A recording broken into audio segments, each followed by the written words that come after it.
الحمد لله رب العالمين والصلاة والسلام على سيد المرسلين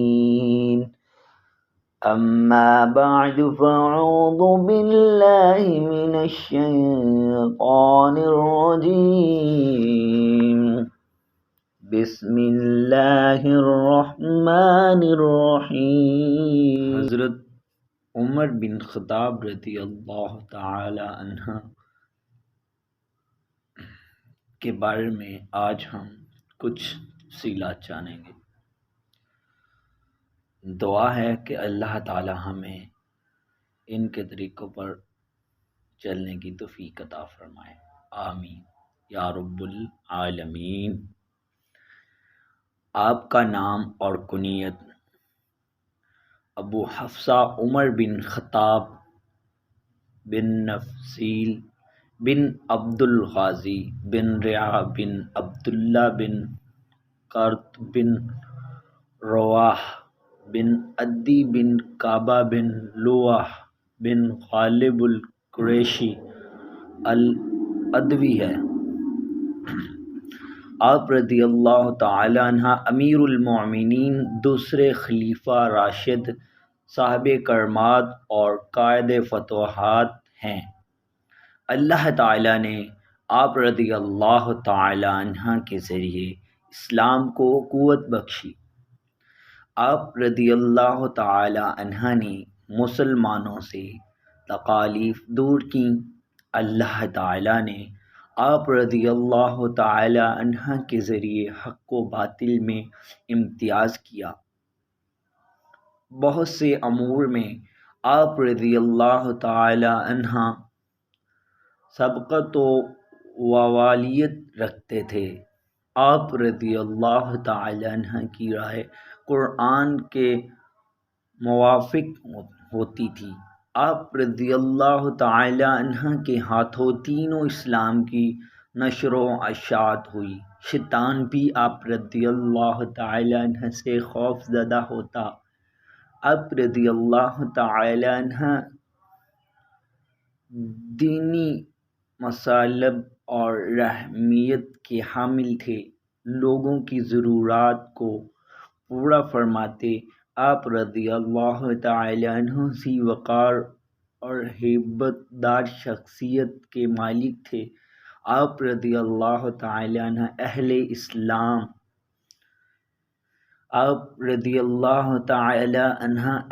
اسلام و اہل جنت کے چراغاں اور لوگوں کی تقصیرات سے درگزر کرنے والے تھے۔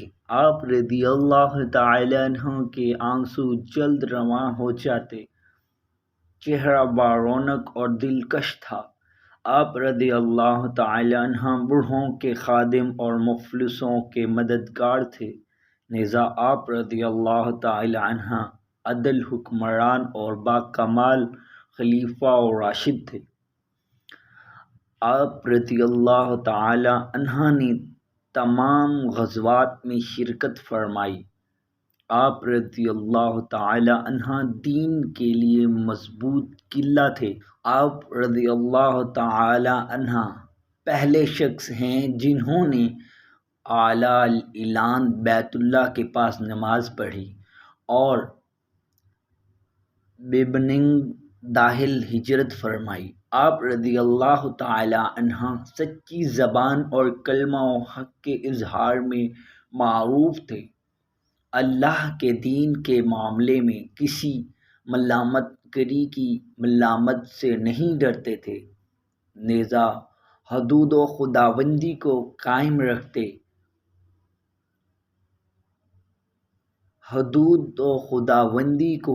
رکھنے والے تھے۔ آپ رضی اللہ تعالی عنہ کا نسب کعبہ بن لواح بن غالب پر پہنچ کر حضور اکرم صلی اللہ علیہ وسلم کے ساتھ مل جاتا ہے۔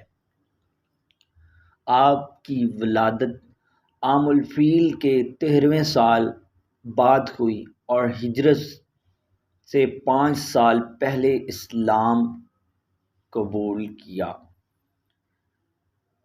حضور اکرم صلی اللہ علیہ وسلم نے ان کے لیے دعا فرمائی کہ اے اللہ، ان دو عمروں میں سے جو آپ کو محبوب ہے اس کے ذریعے اسلام کو قوت عطا فرما۔ ایک عمر ابن ہاشم ابو جہل اور دوسرے عمر بن خطاب۔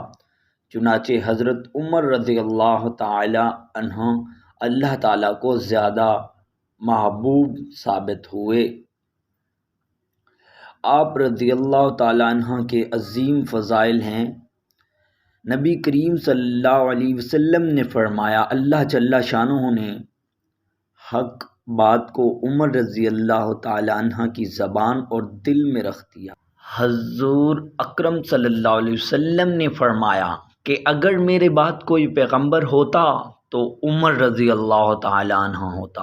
آپ صلی اللہ علیہ وسلم نے فرمایا کہ میں شیاطین انس و جن کو دیکھ رہا ہوں کہ وہ عمر سے ڈر کر بھاگ کھڑے ہوئے۔ نیز حضرت صلی اللہ علیہ وسلم نے فرمایا کہ تم سے پہلے لوگوں میں محدث ہوا کرتے تھے، اور اگر میری امت میں کوئی محدث ہے تو عمر رضی اللہ تعالیٰ عنہ ہے۔ حضرت علی بن ابی طالب رضی اللہ تعالیٰ عنہ نے فرمایا کہ ہمارے پیغمبر صلی اللہ علیہ وسلم کے بعد اس امت کے بہترین شخص ابو بکر رضی اللہ تعالیٰ عنہ ہیں، پھر عمر رضی اللہ تعالیٰ عنہ ہیں۔ حضرت عمر رضی اللہ تعالیٰ عنہ کو بہت سی چیزوں میں دوسروں پر سبقت و اولیت حاصل ہے، چنانچہ آپ رضی اللہ تعالی عنہ پہلے شخص ہیں جنہوں نے اعلانیہ طور پر ہجرت کی۔ آپ رضی اللہ تعالی عنہ پہلے شخص ہیں جو امیر المومنین کے لقب سے ملقب ہوئے۔ آپ رضی اللہ تعالی عنہ پہلے شخص ہیں جنہوں نے ہجری تاریخ مقرر کی۔ آپ رضی اللہ تعالی عنہ پہلے شخص ہیں جنہوں نے لوگوں کو قیام رمضان کے لیے جمع کیا۔ آپ رضی اللہ تعالی عنہ پہلے شخص ہیں جنہوں نے قرآن جمع کرنے کا مشورہ دیا۔ آپ رضی اللہ تعالی عنہ پہلے شخص ہیں جنہوں نے اپنے محافظ کو انعامات سے نوازا۔ آپ رضی اللہ تعالی عنہ پہلے شخص ہیں جنہوں نے نادار اور بوڑھے ذمیوں سے جزیہ ٹیکس نہیں لیا۔ آپ رضی اللہ تعالی عنہ پہلے شخص ہیں جنہوں نے ذمیوں کے لیے علامات وضع کیں۔ اس طرح آپ رضی اللہ تعالی عنہ پہلے شخص ہیں جنہوں نے فوجی بھرتی کو لازمی قرار دیا۔ آپ رضی اللہ تعالی عنہ پہلے شخص ہیں جنہوں نے قاصدوں اور مرشدین کو لشکر کے ساتھ روانہ کیا۔ آپ رضی اللہ تعالی عنہ پہلے شخص ہیں جنہوں نے مکتوب شکل میں فیصلے کیے۔ نیز آپ رضی اللہ تعالی عنہ پہلے شخص ہیں جنہوں نے قائدین اور ولیوں کے لیے مجلس مشاورت قائم کی۔ آپ رضی اللہ تعالی عنہ پہلے شخص ہیں جو راتوں کو لوگوں کے احوال معلوم کرنے کے لیے گشت کرتے تھے۔ آپ رضی اللہ تعالی عنہ پہلے شخص ہیں جنہوں نے رجسٹر مقرر کیے جس میں لشکر والوں کے نام اور وظائف کا اندراج ہوتا تھا۔ آپ رضی اللہ تعالی عنہ پہلے شخص ہیں جنہوں نے مہمان خانے بنوائے۔ حضرت مغیرہ بن شعبہ رضی اللہ تعالی عنہ کے غلام ابو لولہ نے صبح کی نماز میں آپ رضی اللہ تعالی عنہ کے پہلو پر خنجر کے وار کیے۔ 3 دن زندہ رہنے کے بعد وفات ہوئی۔ آپ نبی کریم صلی اللہ علیہ وسلم اور اپنے رفیق حضرت ابوبکر صدیق رضی اللہ تعالی عنہ کے پہلو میں